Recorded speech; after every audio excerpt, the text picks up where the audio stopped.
தெளிவாக இருக்காங்க. அங்கே போய் எல்லாத்தையும் கெஞ்சினாங்களா, கேட்டிங்களா? கடையை மூடுங்க, கடையை மூடுங்க. அவன் வெள்ளக்க மாதிரி பிஞ்சு போன்ட்டான். இந்த கார்த்திகை தீபத்துக்கும் இந்த இவங்க பிஜேபி ஆர்எஸ்க்கு என்னங்கடா சம்மந்தம்? நாங்கள் பாட்டுக்கு இங்கிட்டு முருகன் அப்படின்னு நாங்கள் கொண்டாடிட்டு தர்றோம். நீங்கள் ராமருக்கு மாதிரி நலையிறீங்க. நாங்கள் தான் அதை கூப்பிடவே இல்லையே, ராமரை நாங்கள் கூப்பிடவே இல்லை. 2வது நாள் தான் அந்த எச் ராஜா, பொய் ராஜா, வை ராஜா எல்லாம் வந்திருப்பாங்க. முதல் நாள் வரல. ஏன்னா முதல் நாள் அடி கொடுத்துட்டாங்கன்னா வாங்க முடியாதுன்ட்டு முதல் நாள் போல ஹைகோர்ட்டாவது மயிராவது அதே வாய். இப்போ ஹைகோர்ட் ஆர்டர் போட்டுச்சு, அதை ஒவே பண்ணாதவன செருப்பால் அடிக்கணுங்கிறான்.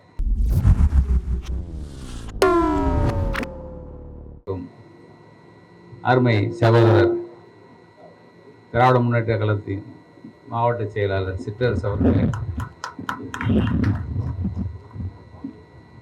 அருமை தோழர் லெனின் அவர்களே, அருமை சகோதரி உமா அவர்களே, பேசி அமர்ந்திருக்கும் காசி ஆனந்தன் அவர்களே மற்றும் தோழர்களே, பத்திரிகையாளர்களே, காசி முத்து மாணிக்கம். இந்த காசியை சொல்ல வேணான்னு நினைக்கிறேன், காசியை சொல்லிக்கிறேன். பத்திரிகை நண்பர்களே, தோழர்களே, அனைவரையும் வணங்குகிறேன். இந்த கார்த்திகை தீபத்துக்கு நான் கேட்டேன் நேற்று லெனின்ட்ட, நம்ம தம்பி, இந்த கார்த்திகை தீபத்துக்கும் இந்த இவங்க பிஜேபி ஆர்எஸ்க்கு என்னங்கடா சம்மந்தம்? நாங்கள் பாட்டுக்கு இங்கிட்டு முருகன் அப்படின்னு நாங்கள் கொண்டாடிட்டு தர்றோம். நீங்கள் ராமருக்கு மாதிரி நலையிறீங்க. நாங்கள் தான் அதை கூப்பிடவே இல்லையே, ராமரை நாங்கள் கூப்பிடவே இல்லை. நாங்கள் எங்களுக்குள்ளே போயிட்டு இருக்கு. நாங்கள் அந்த திரியோட அளவு எங்கள் அண்ணன் சொன்னாங்க, யார் பெரியவர் சொன்னார், திரியோட அளவை அது எத்தனையோ கிலோ நெய் ஊற்றணுமானே, அந்த அண்டா செய்கிறதுக்கு ஒருத்தர், அந்த திரி செஞ்சு வைக்கிறதுக்கு ஒருத்தர், அது எல்லாருமே அதாவது ஆண்டாண்டு காலமாக அவங்கவுங்க சமூகத்தில் அவங்க இதை தான் பண்ணணும்னு வரையறுத்து வச்சுருக்காங்க. இவன் ஒரு ஆர்டர் போட ஒரு 4 அரைக்குள்ள நெய்யை தூக்கிட்டு போகிறாங்க. உண்மையிலே முதல்வருக்கு வந்து நான் கூட முதல்ல சொன்னேன், இந்த 41 கொலை நடந்ததுக்கு ரொம்ப ஒரு சாத்வீகமாக நடந்துக்கிட்டார். அதாவது நான் சொன்னேன், இவ்வளவு மெத்தனை உங்களுக்கு தேவைச்சு, இவ்வளவு பெருந்தன்மை தேவையில்லைன்னு நான் அவர்ச்சேன். இப்போ பாருங்க, இப்போ 41 மறந்துட்டோமா? 41 மறந்தாச்சு, எஸ்ஐஆரை மறந்தாச்சு, இப்போ திருப்பரங்குன்றத்தில் வந்துட்டோம். அவங்களுக்கு ஒரு இதைத்தான் எதிர்பார்த்தாங்க. அவங்க வந்து பனையூரை விட்டு நம்ம வெளியே கிளப்பிடக்கூடாது, அவன் பாட்டு பனையூரை கிடக்கட்டும், அதை பற்றி நீங்கள் யாரும் பேசிட நம்ம மறந்துடணும்னு நினச்சாங்க. இப்போ மறந்துட்டோம், ஆனால் நாம் விடுறது இல்லை. அடுத்து எஸ்ஐஆர். எங்கள் இப்போ தான் சிட்டு சொல்லிச்சு, அண்ணே பெரிய கொலைப்படினே ஒரு ஒரு எந்த இடத்துல 1 லட்சம் பேர், சாரி உங்கள் சிலம்போடு 1000 வழக்கில் 1 லட்சம் வாக்காளர் ஸ்லம்மு மாற்றி குடியமர்த்திருக்காங்க. ஆனால் அதை ஏற்றுக்க மாட்டேங்கிறாங்களாம். இப்போ நாளைக்கு போய் எங்களுக்கு போராட்டம் இருக்குன்னு நாங்கள் எல்லோரும் போய் நாங்கள் வந்து வாக்குவாதம் பண்ண வேண்டியிருக்கு, போராட வேண்டியிருக்கு. இந்த கொலைப்படியை நம்ம மறந்துடணுங்கிறதுக்காக தான் இந்த திருப்பரங்குன்றம். நீ நல்லா பார்த்தீங்கன்னா 2வது நாள் தான் அந்த எச் ராஜா, பொய் ராஜா, வை ராஜா எல்லாம் வந்திருப்பாங்க. முதல் நாள் வரல. ஏன்னா முதல் நாள் அடி கொடுத்துட்டாங்கன்னா வாங்க முடியாதுன்ட்டு முதல் நாள் போல முதல் நாள் இந்த பரீட்சை, இந்த ஊசி போட்டால் தாங்கிறதுக்கு முயலும் எலியும் வச்சுருப்பாங்கல்ல, அது மாதிரி கூட அனுப்பிட்டாங்க முன்னாடி. முதல் நாள் முதல்ல இவங்க போயிருந்தாங்கன்னா வாழ்க்கைக்கு இவங்க போகிற இடத்துக்கு போயிருக்க மாட்டாங்க. அது பாட்டுக்கு போயிட்டுருக்குங்க. கரெக்டாக வந்து 150 வருஷமாக தீபம் ஏற்றிட்டு இருக்காங்க. கரெக்டாக உச்சி பிள்ளையார் கோயில், அதுக்கு நேர் மேலே விளக்கு எறியுது. அங்கேயே சொல்கிறாங்க, நாங்கள் பாட்டுக்கு சிவனேன்னு தாண்டா கும்பிட்டுருக்கோம், உங்களை யாரா கூப்பிட்டா, நீங்கள் யாரான்னு கேட்குறோம். இவங்களுக்கு தேர்தல் நெருங்கிடுச்சு. டிசம்பர் 6 நல்லா கவனிச்சிங்கன்னா பாருங்கள், அந்த டிசம்பர் தான். டிசம்பர் 6 எப்படி அங்கே இலவெடுத்து வச்சாங்களோ அந்த இலவை இங்கே கூட்டணுன்னு தான் இவங்க பெரிய திட்டம். ஆனால் இப்போ தான் வந்து முதலமைச்சருக்கு ஒரு ராயல் சல்யூட். ஏன்னா இந்த கில்லி மாதிரி ஒரு விஷயத்தை முடிச்சு வச்சது இருக்குல்ல. அதாவது அந்த கமிஷனருங்க அற்புதமான ஒரு வார்த்தையை சொல்கிறார். அதாவது அது கூட எழுதிட்டு வந்தேன். ஆமாம், இவங்க மேலே போய் ஏற்றணுங்கிறாங்க. அப்போ அந்த கமிஷனர் சொல்கிறாரு, we are not allowing, we face the consequences அப்படிங்கிறார். இவங்க ஒத்திட்டு போயிட்டாங்க. என்ன நேற்று ஒருத்தர் போனார், அண்ணன் ஒருத்தர் சொன்னார் ஸ்லீப்பர் செல்னு, நாகேந்திரன் போனார். ஏன் அயோத்தி இந்தியாவில் தானே இருக்குது, அவர் கண்டுபிடிச்சிட்டாரு. அயோத்தி இந்தியாவில் தானே இருக்குது. அடே இந்தியாவில் தான்டா இருக்குது. அயோத்தியில் பண்ண இந்த நீங்கள் உங்களுடைய இந்த வேலையெல்லாம் இங்கே நடக்காதுறாங்கிறதான். ஏன்னா தமிழ்நாடு.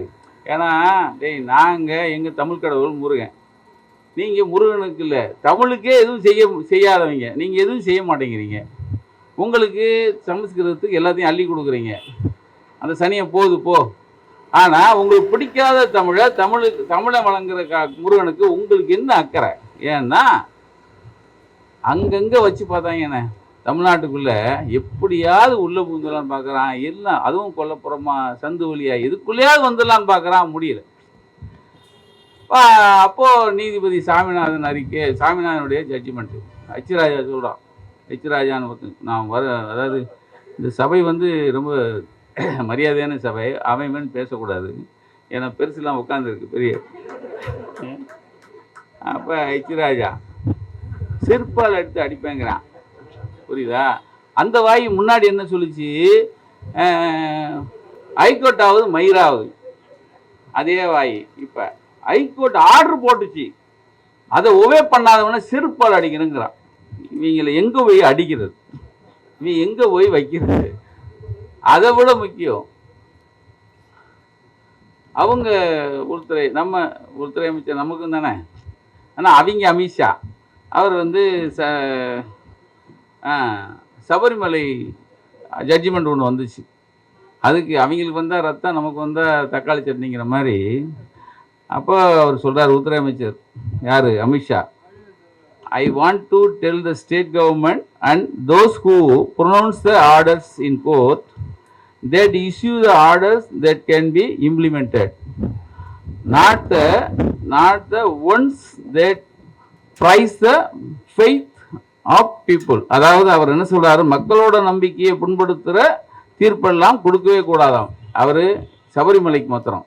ஆனால் இதுக்கு கொடுத்ததுக்கு, இது கொடுத்தா இதை உடனே கையில் எடுத்து இதை உடனே நிறைவேற்றணும்னு துடிக்கிறாங்க. ஆனால் சபரிமலைக்கு கொடுத்ததை அது மக்கள் நம்பிக்கைக்கு எதிராக இருக்கிற ஒரு விஷயத்தை நீதிபதி கொடுக்கக்கூடாதுன்னு நீதிபதிக்கு ஆர்டர் போடுறாரு உள்துறை அமைச்சர். ஆக இவனு எல்லாம் என்ன நினைக்கிறான், இந்த தமிழ்நாட்டுக்குள்ள மாத்திரம் புகுறவே முடியலடா. சுத்தி முத்தி பார்த்தா எல்லாருமே ஸ்டாலினா இருக்காங்க. திருமண பக்கம்லாம் ஸ்டாலின், திருமண பக்கம்லாம் திராவிட மாடல்னா வாட் இஸ் திராவிட மாடல்? வெங்காயம் இதாண்டா திராவிட மாடல். நீ போய் கண்டிடத்துலாம் போய் தீவை ஏற்ற முடியாது. அவன் என்ன சொல்கிறான், டேய் நேற்று சம்மந்தப்பட்ட அர்ச்சகர்களும் அதாவது திருப்பரங்குன்றம் அந்த கோயில் அர்ச்சகர்களும் அறநிலையத்துறை அதிகாரியும் சேர்ந்து ஒரு லெட்ரு சாமிநாதன் கொடுத்துட்டாங்க. யார், நம்ம நீதிபதி சாமிநாதன்.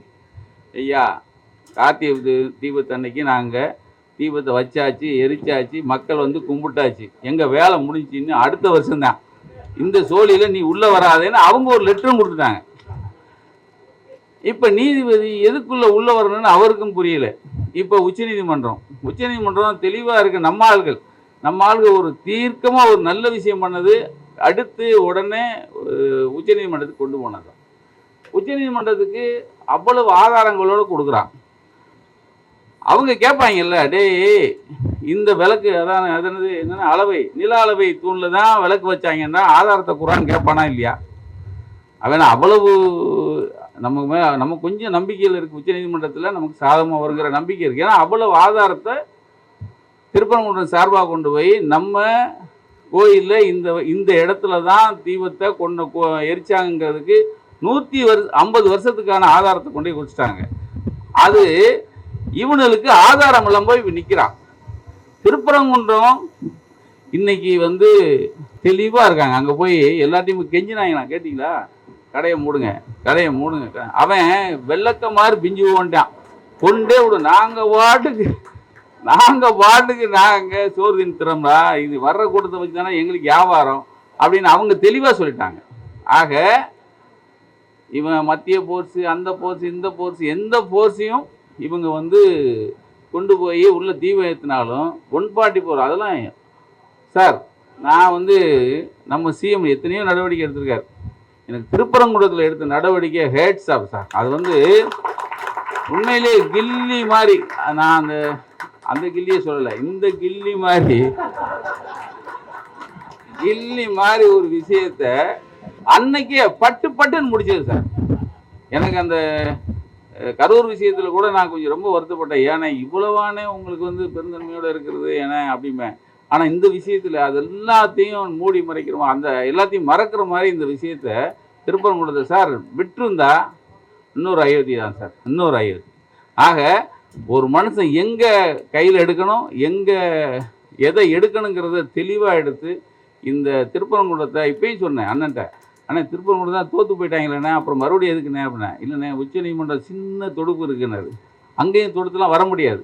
ஏன்னா ஆரம்பமே இங்கே அடித்த அடி இருக்குல்ல, அவன் வாழ்க்கையில் இனிமேல் தமிழ்நாட்டை நினைச்சே பார்க்க முடியாத மாதிரி அடி. இனிமேல் அவங்க எங்கேயும் வீட்லேயே விளக்காத்த மாட்டாங்க, அவங்க வீட்டில் கூட விளக்காத்த மாட்டான். அடே வேணாண்டா, அடிச்சு அடி இன்னும் நமக்கு முதுகு வீங்குதுடா அப்படின்ட்டு. இவ்வளவு பேர் தாங்க இதுக்கு இருக்கிறோம். இவங்க தானே உண்மையான திராவிடன். இந்த திராவிடன் வச்சிருந்த மற்றவங்க இருக்கான் பாருங்க, தாவேக்கா, அதிமுக, வெங்காயக்கா, கருப்பட்டிக்கா, இவெல்லாம் இனிமேல் திராவிடத்தின் பேரை வச்சுக்கிட்டாலே அடிக்கணும். ஏன்னா எதுக்கு ஊர் வருதோ அன்னைக்கு நீ வந்து போராட வரலடா. முருகன் மக்கள் தமிழன் எல்லாம் சம்மந்தப்பட்டது. அப்போ ஒருத்தனுக்கு ஒத்து ஊதணும்னா என்ன எடுத்து ஊதுறனாவது நினச்சிக்கணும்ல, எதை எடுத்து ஊதுறனா நினச்சிக்கணும்ல. ஓட்டுங்கிற ஒரு பிச்சைக்காக நீங்கள் பார்த்தீங்கன்னா ஒருத்தன் வாயை பொத்திட்டே இருக்கான். இப்போ புதுசாக சேர்ந்து நம்மளால் ஒருத்தர் சொல்கிறாரு, அவர் வாயை பொத்திட்டு இருக்கிறது சரிதாங்கிறாரு. வாயை பொத்திட்டு இருக்கிறது சரிதான் அப்படிங்கிற. ஆமா உங்கால் தானே அவர் சிலிப்பர் செல்லு, அங்க இருக்கிற சிலிப்பர் செல்லு, அவர் பொத்திக்கிட்டு இருக்கிறது சரிதான் அப்படின்னாரு. அடே அவன் பொத்திக்கிட்டு தான் இருக்கணும், கரெக்ட் தான். ஆனா என்ன வருத்தம்னா இதை எதிர்க்க வேண்டிய எல்லாருமே